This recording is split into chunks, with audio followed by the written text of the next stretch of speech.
हाय। आजकल हम सब म्यूचुअल फंड्स के बहुत एड्स देखते हैं और सोचते हैं कि म्यूचुअल फंड्स ठीक है या नहीं। Welcome to our new series learn with Upstox. यहां हम इन्वेस्टिंग को सिंपल और इजी बना देंगे। चाहे आप सोच रहे हो इन्वेस्ट करने का स्टॉक्स में, म्यूचुअल फंड्स में, डिजिटल गोल्ड में, आईपीओ में या रियल एस्टेट में, यहां मिलेगी आपको सबकी नॉलेज। और आज हम डिस्कस करने वाले हैं म्यूचुअल फंड्स के बारे में। सबसे बड़ा डर लोगों को यह रहता है कि म्यूचुअल फंड में लॉस हो गया तो, मेरा पैसा डूब गया तो, क्योंकि शेयर बाजार को तो हमारी फिल्मों ने ना बहुत बदनाम किया हुआ है। तो यहां मैं आपको बताता हूं कि 300 से 400 इक्विटी स्कीम्स होंगी जहां आप पैसा लगा सकते हैं। अब बात करते हैं म्यूचुअल फंड का कंसेप्ट क्या है, वो कैसे वर्क करता है और आपको सही म्यूचुअल फंड आखिर चूज कैसे करना है, उसमें इन्वेस्ट कैसे करना है। तो जनरली हम सब म्यूचुअल फंड्स में इन्वेस्ट करते हैं तो हमें ना ये लगता है कि ये हम सिर्फ शेयर बाजार में निवेश कर रहे हैं, बट ऐसा नहीं है। हम म्यूचुअल फंड्स के थ्रू गोल्ड में, रियल एस्टेट में, डेट इंस्ट्रूमेंट्स में और इक्विटी में भी इन्वेस्ट कर सकते हैं। तो ये चारों में आप एमएफ के जरिए इन्वेस्ट कर सकते हैं, लेकिन ज्यादातर जब म्यूचुअल फंड के रिस्क और रिटर्न की बात होती है तो लगता है कि रिस्क ज्यादा है, वोलैटिलिटी ज्यादा है, तो रिटर्न भी ज्यादा ही होगा। तो ये सारी चीजों की बात होती है इक्विटी के कॉन्टेक्स्ट में, यानी शेयर बाजार में जो म्यूचुअल फंड पैसा लगाते हैं उनके कॉन्टेक्स्ट में। तो म्यूचुअल फंड को सही से समझने के लिए सबसे जरूरी है कि आप शेयर बाजार क्या है उसे समझ लीजिए। तो जैसे कि हमने पहले शेयर बाजार के कॉन्टेक्स्ट को समझ ही लिया है, तो अब शेयर बाजार में इन्वेस्ट करने के ना 3 तरीके होते हैं। पहला होता है कि आप खुद रिसर्च करें कौन सा शेयर अच्छा है और बुरे हैं और खुद अपने लिए शेयर्स को पिक करें। उसमें एडवांटेजेस तो ये है कि आप किसी और की पसंद पे डिपेंड नहीं होते, आपको किसी को फीस देनी ही नहीं है। डिसएडवांटेज ये है कि ये बहुत टाइम टेकिंग है, बहुत टाइम लगता है अच्छे शेयर्स ढूंढने में जो कि अंडर वैल्यूड भी हों, और इन्हें कैसे ढूंढना है उसकी नॉलेज भी होनी चाहिए। सेकंड तरीका होता है कि आप किसी रिसर्च एनालिस्ट या इन्वेस्टमेंट एडवाइजर की मदद ले लें। इसमें एडवांटेज ये है कि आपको टाइम नहीं देना रिसर्च में, आप अपने एडवाइजर या एनालिस्ट पे डिपेंडेंट रहते हैं।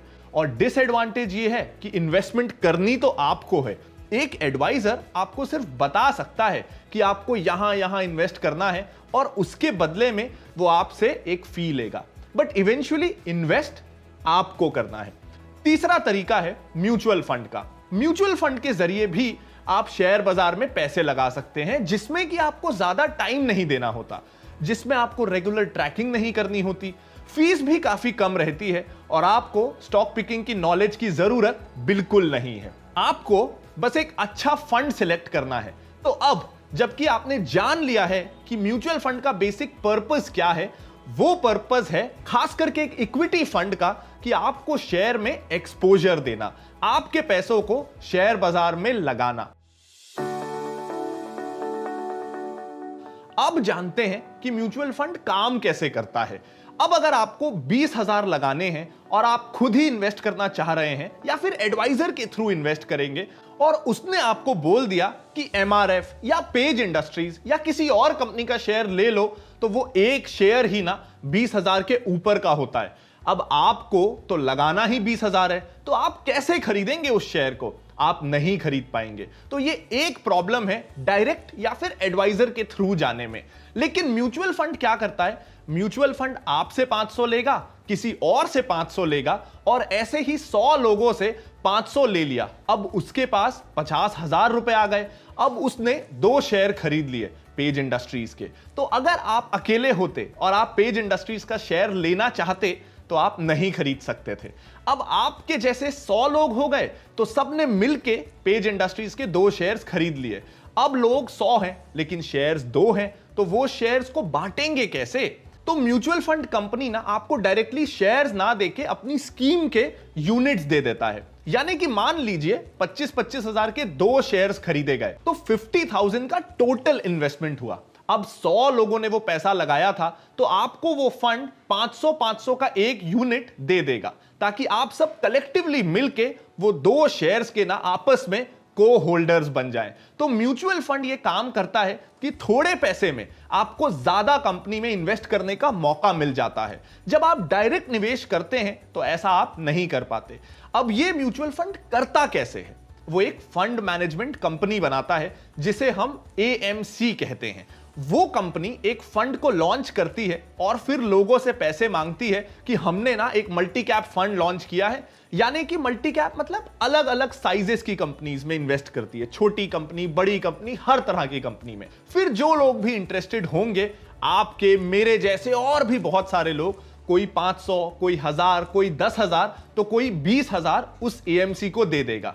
ऐसे करके जितना पैसा इकट्ठा हुआ उसे कहते हैं AUM, यानी कि एसेट अंडर मैनेजमेंट, टोटल पैसा। तो मान लीजिए आपने 2-2 हजार सबसे लिए और 50 लोग थे, तो 1 लाख का AUM यानी एसेट अंडर मैनेजमेंट आया।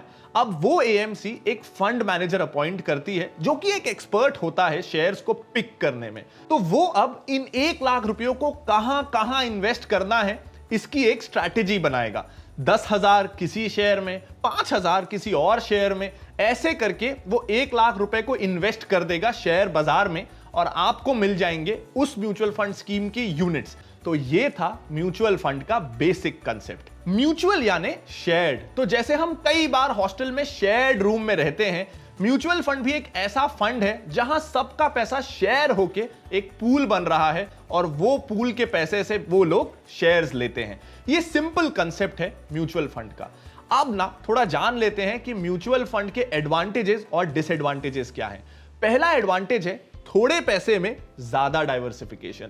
अगर आप 2-4 हजार रुपए लगाना चाह रहे हैं तो आप ज्यादा शेयर्स नहीं खरीद पाएंगे, लेकिन म्यूचुअल फंड में क्योंकि सबका पैसा पूल होता है और फिर वो बहुत सारी कंपनियों में लग रहा है, तो आपको 2000 में भी हो सकता है 50 कंपनियों में आपका पैसा डिवाइड हो जाए, जो डायरेक्टली आप कभी लगा नहीं पाते। तो थोड़े पैसे में ज्यादा कंपनीज में एक्सपोजर मिलता है, ज्यादा डाइवर्सिफिकेशन मिलता है। सेकेंड इसका एडवांटेज है कि एक एक्सपर्ट है जो आपके पैसे को मैनेज कर रहा है। अगर आप खुद अपने 2000 रुपए किसी एक एक्सपर्ट को बोलेंगे कि मेरे लिए लगा दो, तो वो एक्सपर्ट बोलेगा कि आपके पास सिर्फ 2000 है, 2000 से ज्यादा तो मेरी फीस ही है, मैं उससे ज्यादा रुपए तो खुद ही ले लेता हूं, ऐसे में आपको एडवाइस कैसे दूं। लेकिन म्यूचुअल फंड में आपके जैसे 1000 लोग मिलके उसकी फीस दे रहे हैं, वो भी बहुत सस्ते दाम पे। तो आपको फंड मैनेजर का एक्सपर्टीज मिल जाता है और फंड मैनेजमेंट के एक्सपर्टीज के चार्ज को कहा जाता है एक्सपेंस रेशो। यानी कि होता यह है कि अगर आप म्यूचुअल फंड में 100 लगा रहे हैं तो उस 100 रुपए में से रफली, ये हर स्कीम पे डिपेंड करता है, लेकिन रफली 98 या 99 रुपीज ही आपकी उस स्कीम में लगता है और 1 या 2 रुपए के बीच कंपनी रख लेती है। उसे कहते हैं एक्सपेंस रेशो। तो ये एक्सपेंस रेशो जितना कम होगा उतना आपके लिए अच्छा है। तीसरा एडवांटेज हो गया कि आपने एक बार पैसा लगा दिया, फिर वो म्यूचुअल फंड उस पैसे से शेयर्स खरीदता बेचता अपने आप करता रहेगा। आपको बार बार ट्रांजैक्शन की जरूरत नहीं पड़ती। तो आप अपनी जिंदगी आराम से जी सकते हैं बिना ये चिंता किए कि कौन सा शेयर बाय करना है, कौन सा सेल करना है। फोर्थ एडवांटेज, आपने SIP के बारे में सुना होगा। एक बार बैंक में मैंडेट सेट कर दीजिए कि आपने अकाउंट से हर मंथ 1000 रुपए, 2000 रुपए या 5000, आप जितना चाहें उतना कट होते रहे और स्कीम में आगे लगते रहे। तो हर मंथ भी आपको मैन्युअली कुछ नहीं करना है। SIP आपने डाल दिया, सैलरी में आप जितना बचाते हैं उसे इन्वेस्ट अपने आप करते रहिए, ऑटोमेटिक आपके बैंक से कट हो जाएगा। आप जब चाहें SIP रोक सकते हैं, जब चाहें उसे बढ़ा सकते हैं, कम कर सकते हैं। ये सबका ना कोई चार्ज नहीं लगता है, बिल्कुल फ्लेक्सिबल है। एक्टिव फंड्स अच्छे हैं? नहीं, इंडेक्स फंड्स अच्छे हैं। एक्टिव फंड्स या इंडेक्स फंड्स, आखिर कौन से फंड्स अच्छे हैं? सच तो यह है कि आपको आज तक किसी ने पूरी बात बताई ही नहीं। कुछ ने आधी जानकारी के साथ बोल दिया कि एक्टिव फंड्स बेटर हैं, जबकि ऐसा बिल्कुल नहीं है। आखिर वो क्या ऐसी चीज है जो मुझे इंडेक्स फंड्स के बारे में नहीं पसंद? और उसके बाद इस वीडियो की एंड की ओर बढ़ते हुए कि एक्टिव फंड्स में भी सब कुछ अच्छा नहीं होता, प्रॉब्लम तो एक्टिव फंड्स में भी है, और कैसे आप सही फंड आपके लिए सिलेक्ट कर सकते हैं। इस वीडियो के एंड तक आप खुद सही फंड सिलेक्ट कर पाएंगे। तो इंडेक्स फंड को लेके चर्चा एकदम से तेज हुई पिछले 1-2 सालों में। जब वॉरेन बफेट ने यह कह दिया कि पैसिव फंड्स एक अच्छा इन्वेस्टमेंट ऑप्शन है, तो इंडिया में भी इसमें इनफ्लो बहुत तेजी से बढ़ रहा है। यह अच्छा है या बुरा है? तो देखिए, ऐसे ब्लैंक स्टेटमेंट देना गलत होगा कि यह अच्छा है या बुरा, लेकिन इंडेक्स फंड को हमें इंडिया के कंटेक्स्ट में समझना होगा और वॉरेन बफेट जिस देश में रहते हैं उस कंटेक्स्ट में समझना होगा। वॉरेन बफेट ने जब कहा कि इंडेक्स फंड अच्छे हैं, तो उसका पहला रीजन क्या था? वो था कि यूरोपियन एंड अमेरिकन कंट्री में स्टॉक मार्केट बहुत एफिशिएंट है, वहां ज्यादातर लोग स्टॉक मार्केट में इन्वेस्ट करते हैं, इसलिए वहां अंडर वैल्यूड स्टॉक्स ना जल्दी से मिलते नहीं। फंड मैनेजर्स के लिए यह बहुत मुश्किल है कि वो वहां के इंडेक्स को बीट कर सकें, इसलिए इतनी मेहनत करने से बेटर है कि आप इंडेक्स फंड में इन्वेस्ट कर लीजिए और इंडेक्स जितना, यानी जैसा इंडिया में सेंसेक्स है तो सेंसेक्स जितना रिटर्न आपको मिलता रहे। यह पहला रीजन था। अगर आप एक एक्टिव मल्टी कैप फंड लेते हैं तो मल्टी कैप फंड में आपको लार्ज, मिड, स्मॉल कैप हर तरह का एलोकेशन मिल जाता है, तो फंड मैनेजर यह डिसाइड कर सकता है कि कौन सा और कितना पैसा कौन से एसेट क्लास में लगाना है। अब हम डिस्कस करते हैं एसआईपी करना चाहिए या लमसम, और ये दोनों काम करते कैसे हैं। हम ये भी जानेंगे कि हाउ टू इन्वेस्ट एंड सही म्यूचुअल फंड सिलेक्ट कैसे करना है। म्यूचुअल फंड में इन्वेस्ट करते वक्त यह सवाल हमारे मन में सबसे ज्यादा आता है। किसी भी निवेश में अच्छा पैसा कमाने के लिए आपको दो अच्छी चीजें करनी होती हैं। पहला, सही जगह निवेश करना होता है और दूसरा, सही वक्त पे निवेश करना होता है। सही जगह निवेश करने की प्रॉब्लम तो म्यूचुअल फंड में इन्वेस्ट करके सॉल्व अपने आप हो जाती है। अब बात आती है कि सही टाइम पे इन्वेस्ट करने की, क्योंकि म्यूचुअल फंड यह डिसाइड नहीं करता है कि आपको कब इन्वेस्ट करना है। उन्हें तो आपके पैसे चाहिए होते हैं, बट यह डिसीजन आपका होता है कि आपको कब इन्वेस्ट करना है। हर टाइम मार्केट में एंटर होने का सही टाइम तो नहीं होता। लमसम इन्वेस्ट करने में मार्केट टाइमिंग का बहुत बड़ा रोल होता है। अगर गलत टाइम पे इन्वेस्ट कर लिया तो रिटर्न कम हो सकता है, अगर अच्छे टाइम पे इन्वेस्ट कर लिया तो रिटर्न्स बहुत अच्छा भी हो सकता है। लेकिन कोई भी मार्केट को सही टाइम पे जज नहीं कर पाता। कोई ये प्रिसाइसली नहीं कह सकता कि कहां से मार्केट ऊपर जाएगा और कहां से नीचे। ये प्रिडिक्ट करना ना बहुत बहुत मुश्किल है। कब पैसा लगाएं, इस सवाल का जवाब सही कोई नहीं दे सकता। तो क्यों ना ये सवाल को हटा ही दिया जाए। कैसे? एसआईपी के थ्रू। एसआईपी का यही बेनिफिट है कि आप हर मंथ फिक्स्ड अमाउंट इन्वेस्ट करते हैं, तो मार्केट ऊपर हो या नीचे उससे फर्क नहीं पड़ता, क्योंकि हर मंथ पैसे लगते हैं तो वो बैलेंस आउट हो जाता है। मार्केट के अप्स एंड डाउन्स की चिंता करने की जरूरत ही नहीं पड़ती।